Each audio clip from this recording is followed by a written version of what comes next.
Hey, we'd like to take a minute to thank our sponsor, Isotope, makers of software and plugins for audio repair, mixing, and mastering. We use Isotope products here at the High Gain. It's an important part of how we've been able to bottle pure podcast gold week after week. And guess what? Isotope offers 1 free month of Music Production Suite Pro, which has all the tools you need to mix, master, and repair audio. Also, you can get 10% off all other software using the promo code FRET10. That's FRET10.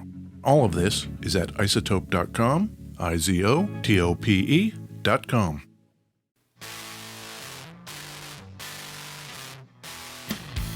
Hey, it's Ed Peterson. And it's John Kiltica, Ed. It's the High Game Podcast, John. Mellow style. Yeah.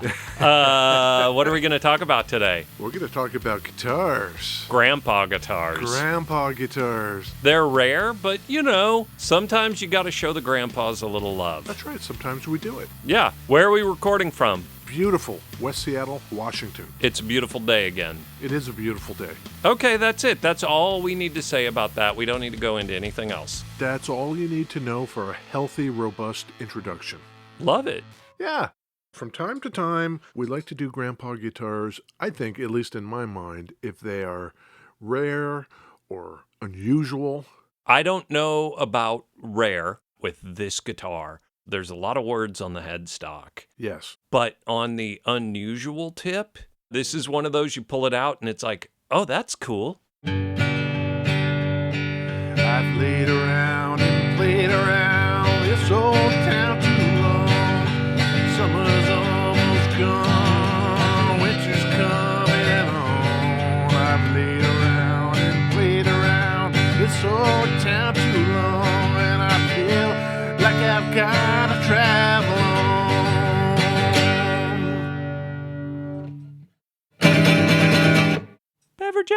Beverages, Ed. I have a black coffee. Yes? I have a Lemmy sparkling lemonade made with real lemon juice. That's Orca, is it not? It is an Orca beverage. They have a slogan. Ooh. It says, "Let me have a Lemmy," Of course. which is great. Our good friends up there in Muckleteal, That's right. Orca Beverages. I wonder if Lemmy drank Lemmys. I don't know. He could put a whole bunch of alcohol in him. Yes. It's probably fine. He might be one of those rare dudes where maybe he didn't have a substance abuse problem so much as like it was just part of who he was. I think that's fine. I think it's great. Yeah. I also have a coffee, Yeah, and I have a Mexican Coke, Ed. those are great. No big corn for you. That's right. Yeah. Pure cane sugar. So I'm just going to throw this out there. Was that Hank Williams?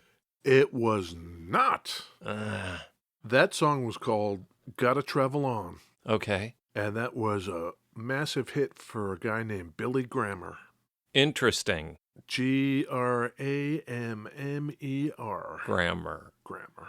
Which is interesting because the headstock of that guitar says the Grammar Company. It says the Grammer guitar, The Grammar guitar, I'm sorry. and then it has an Ampeg logo on it. Okay. See, I don't know anything about this thing. It's so going to be great. Okay. You're looking at a dreadnought guitar, Yep. natural colored, Yep. solid top, back and sides, funky looking pickguard. This guitar would have been around mid-60s. Gotta Travel On. Yeah. That was a hit for Billy Grammer in 1959. Cold War hit. Gotta Travel On. Yeah. That took him everywhere. But Sure. where did it start? I'm going to say he was born in 1931. Close. Yeah? Our man Billy Wayne Grammer Yeah. was born in 1925. 6 years off? That's not bad. Oh, no. 2011. Oh. Yeah. Do I know other Billy Grammer songs? He wrote a song called I Want to Go Home Okay. that was later turned into a hit called Detroit City by Bobby Bare. I don't know if you know Bobby Bare's son, Bobby Bare Jr. Really good stuff. Yeah. Yeah. Anyway, he's born in Benton, Illinois in Mhm. 1925. Mm-hmm. You might know Benton, Illinois as the birthplace of one John Malkovich. Oh, no kidding. Oh, yeah. Malkovich, he's timeless. He's a cipher. Yeah. But Mr. Grammer was one of 13 kids. Okay. So I got to think he wanted to get out of there right quick. He ended up in the World War II. One of 13. Yeah. That's wild. Yeah. Okay, so he's leaving for World War II, so he's shipping out in like 40-something. Yeah, Our guy Malkovich was born in 53. 53. There you go. So when he comes back, Billy Graham, Yeah. he gets a job along with thousands of other people Mm-hmm. at the Oh. Washington Naval Gun Factory. Sure. Like a lot of wartime industries, all those people were unceremoniously laid off. Sorry, war's over, you're fired. I guess that sort of makes sense. I feel like the post-war economy was in such a massive boom. Jobs were plentiful enough that even if they unemployed a ton of dudes that are making tanks, I don't know, those guys probably went and started building Cadillacs. In the case of our man, Mr. Billy Graham, Yeah, what did he do? well, he married his high school sweetheart. Perfect. He stuck around the naval yards a while in Washington, D.C. Yeah. When you say stuck around the naval yards, that almost has a nefarious tone to it. Do you think he was, fucking around doing weird shit? Like what? I don't know. Like, he could have been spying. Espionage. Right. He could have been stealing buckets of bolts. You think he was with the Russians? I have no idea. I've never even heard of this guy before 10 minutes ago. So, I don't know what he was doing.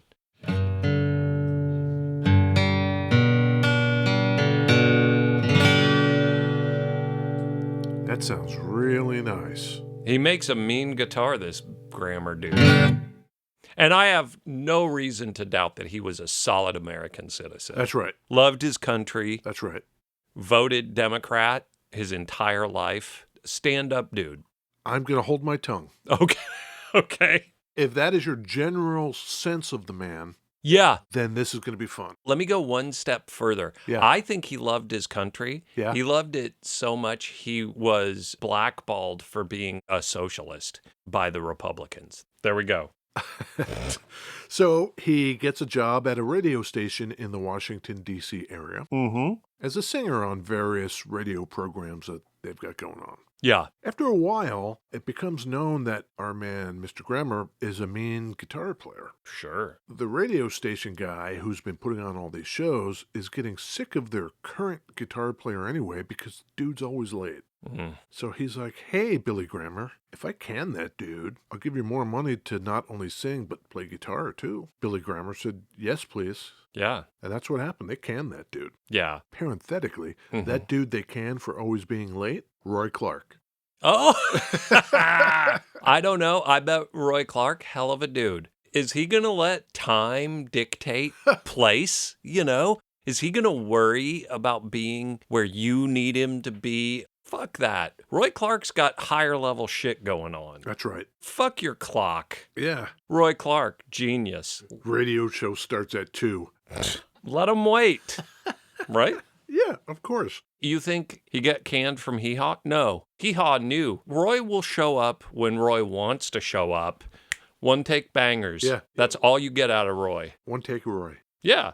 Our guy Grammar, though, punctual. 1959, he gets signed, I got to think on the basis of his fine work at the radio station, Probably. to a company called Monument Records. Okay. They're looking around for stuff for him to record, and they find some old folk out in the woods recording. Yes. They did that song, Gotta Travel On, the one I played for the beverage song. That song was his hit. Yes. And it was somehow culled from tapes of some guy in backwoods shack in the hills of Kentucky. Yep. Huh. It's always hard to know what to make of that stuff. If it's considered an American traditional, then Right. who wrote it? Nobody knows. Yeah, I wonder if that song is considered in that camp. What does that do to your sense of the man now, Ed? I'm still on Team Billy. I think he's doing great work out there. He must be doing something right, because that song, as recorded by Billy Grammar, goes to number 4 on the pop singles chart and number 5 on the country songs chart. It skyrockets, Hell yeah. leading Billy to become a regular at the Grand Ole Opry. Our man Billy's getting famous. I wonder if Roy is there when he's there. Ooh. You know what I'm saying? Roy gets canned. Mm-hmm. His job gets given to Billy Grammar. Right. Billy Grammar ends up at the Grand Ole Opry Yep. before Roy. Oh, you think so? By the time Roy comes, maybe Roy's fucking pissed. I gotta think Roy He's not pissed about anything ever. Oh, you're there before me. That's like a time concept. Roy ain't into that. Timeless. Exactly. Oh my God, this song, if you look it up, the Wikipedia for Gotta Travel On, it says is an American folk song. Earliest known version was printed in Carl Sandburg's The American Songbag in 1927 under the title Yonder Comes the High Sheriff. Wow, this is totally one of those. Traditional style. Yeah. That song had a lot more life in it, though. Sure. In 1959, the same year that song comes out and propels Billy Graham to stardom and fame, For sure. Buddy Holly decides to use it as his opener. The first song he's going to do at every concert is going to be Gotta Travel On. Sure. Because everybody knows it. He decides to do this on his last tour ever. Oh, R.I.P. R.I.P. the Big Bopper. Yeah. Richie Valens? Yep. Yeah. So, he went out playing Billy Graham songs. Played it a few times at least. Yeah. That's cool. I'll put a little reverb on this. Oh, sure. Why not? Like we're in a big hall. Rad.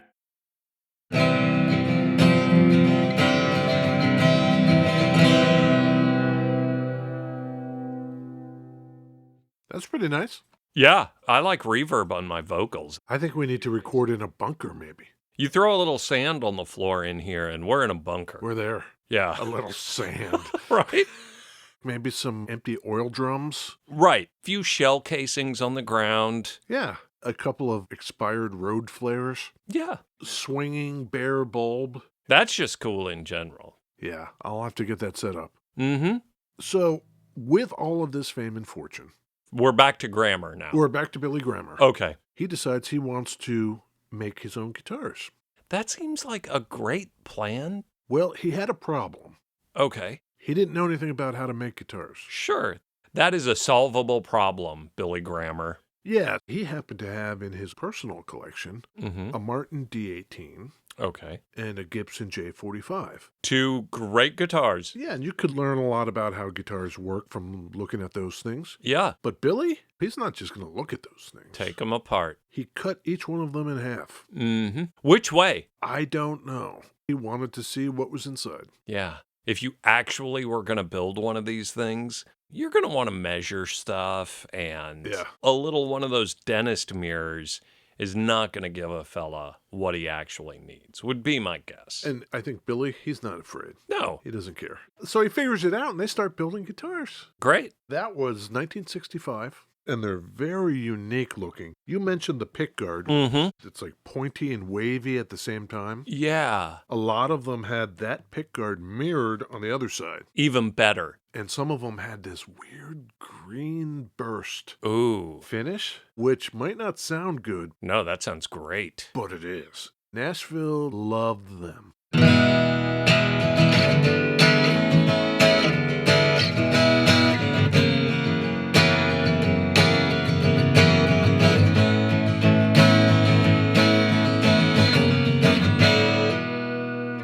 It's full, it's rich.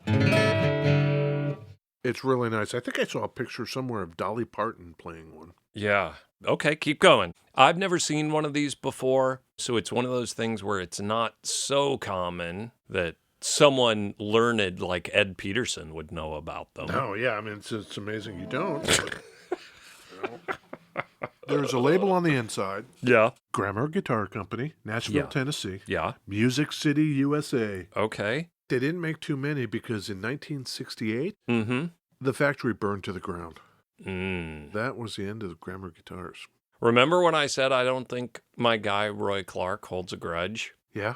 You know, put two and two together. And again, Roy Clark, he's not on anyone else's timeline. He's just out there thinking next level shit, right? Let me let this guy get invested into something. Let me find what he cares about. Then fucking Roy comes by with a Molotov. Hey, what's this in my pocket? Oh, it's a book of matches. Yeah, exactly.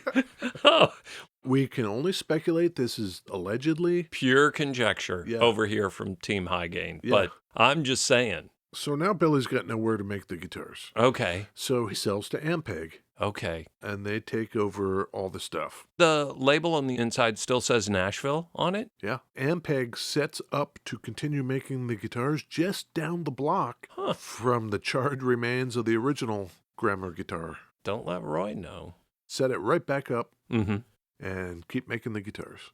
Move whatever equipment and material you can salvage from the fire down the block and pick it back up. Sales must have been good enough that Ampeg would want to continue. Yeah. Or just, I'm trying to record music over here, and this is just maybe more of a pain than Billy wanted. Everything I could find indicated that that might be the case. He was still playing full slates of gigs and still invested in the industry. In fact, in 1969, his own personal guitar ends up in the Country Music Hall of Fame. Oh. But then by 1970, Ampeg has had enough and they discontinue it, and that's it. 1965 to 1970, 5 years worth of Grammar guitars. Okay. So tell me about my guy Grammer. My guess is he was at least had heavy socialist leanings and was probably a communist, is my guess. Okay, well, I'll give you an anecdote. Yeah. A postscript, maybe we call it. Sure. In 1972, Billy Grammer and the Travel On Boys. Okay, that's his band? Yeah, name the band after your hit song. Right. They're playing a political rally in Laurel, Maryland. Okay. 1972. Who are they supporting? He is not in the pocket of Big Nixon. Who? Grammer. No. They were there playing in support of Alabama Governor George Wallace. Yeah. In Maryland or something, you said? Yes. Why are they doing that? Because they love him. Yeah, clearly. They played the, quote, Under the Double Eagle March as Wallace mounts the stage to begin speaking. Mm-hmm. He gets the crowd worked up with his bullshit, racist, separatist bullshit. Yep. By all accounts, successfully. Everybody's in a lather. Sure. And then some guy named Arthur Bremer pulls out a gun. Yeah. And shoots that bastard. All right. Yeah, George Wallace. Yeah. Leaving our man Billy Grammer in tears. The outcome for Wallace was he was paralyzed for the rest of his life. Yeah. Later kind of recanted some of his harsher stances, to which I say, don't care. Yeah. Not big Wallace fans over here. Also find myself more on Team Roy Clark. Good work burning down that factory. Billy Grammer had a sense about this. The assassination attempt? Yes. He said, I've said all along, if they wanted to do something like this, they do it under these circumstances. Okay. That's profound. What does that mean? At a rally? Don't shoot a politician until Billy Grammer shows up? Oh, well, that makes sense. Maybe that's what they meant. That's what I would do. Yeah. I don't know, this dude. Let's just put together a couple pieces here, Ed. Okay. Dude gets a job at a radio station and Roy Clark gets fired. Yeah. Dude writes a hit song and Buddy Holly dies playing it. Right. That occurred to me when you said it. Dude starts to make guitars and a building burns down. Yeah. Dude continues to play and a politician gets shot. Seems like this dude's a clusterfuck. I don't know anything about anything. Right. But karma. I'm not shedding many tears. I might not be openly celebrating. Crocodile tears? Not gonna do it. No. Yeah. Okay. This guitar is cool. Yeah. They're reasonable if you can find them. I was just on Reverb and there's half a dozen. Yeah. It really sounds good and has a super vibe to it. It is a very cool guitar. You gotta try it. Try and decide. Is it hello or goodbye? Buy or deny? All right, Ed, buy or deny? Bye. Bye. I'm going to ignore all of the anecdotes about the man's personal life and beliefs. I'm going to do that. And I'm just going to say this guitar is really cool. I dig the headstock. I dig the dot inlays, which we didn't even talk about. They've got the cool offset 1, 2, 1, 2, 1, 3. Yeah, they're pretty cool. The binding looks great. And this one, specifically the one that's at Thunder Road Guitars right now, it's kind of beat up. It's got that like wear to it. It's beat up in all the right ways. Yeah, I'm into it. I have to agree with you, Ed. I think this is great. If you're looking for an acoustic guitar that sounds really great, but maybe you want something that's Different. different. Yeah. Yeah. I don't want just like some standard dreadnought. I'd like something that's kind of quirky. It's expensive enough that it's not exactly this, probably, but it's got that vibe where I could totally see sitting next to the fire out in the woods and playing Yes. this guitar. All right, well, let's give the peoples a sense of this then. Yeah. In 1965 dollars, Ed, Oh, I've been doing really bad on this recently. how much was this grammar guitar? 1965. It's a new brand. Yeah. How is he going to price himself in 1965 to be appealing? But he's probably got enough of an ego that he thinks his name is worth a premium, and it probably was. Yeah. Start the countdown. Let's give the folks some time to play along with Ed. Yep. Before I had this, it belonged to my sister. It used to be Dad's, but he never took interest. Before it was his, it was paid for on time by his father who left it. Now it is mine.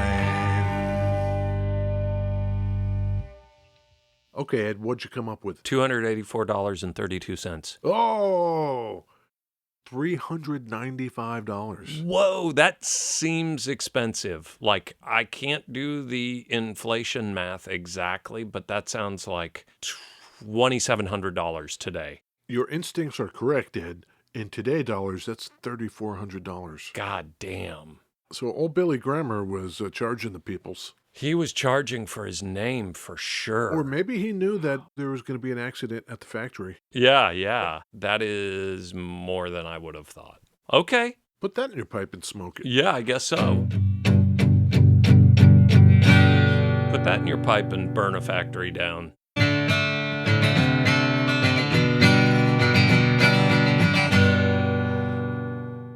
I wonder what our buy and deny ratios are. Oh, I bet you're just north of 50 or 60%, and I bet I am just south. I think I've been deny on more than you.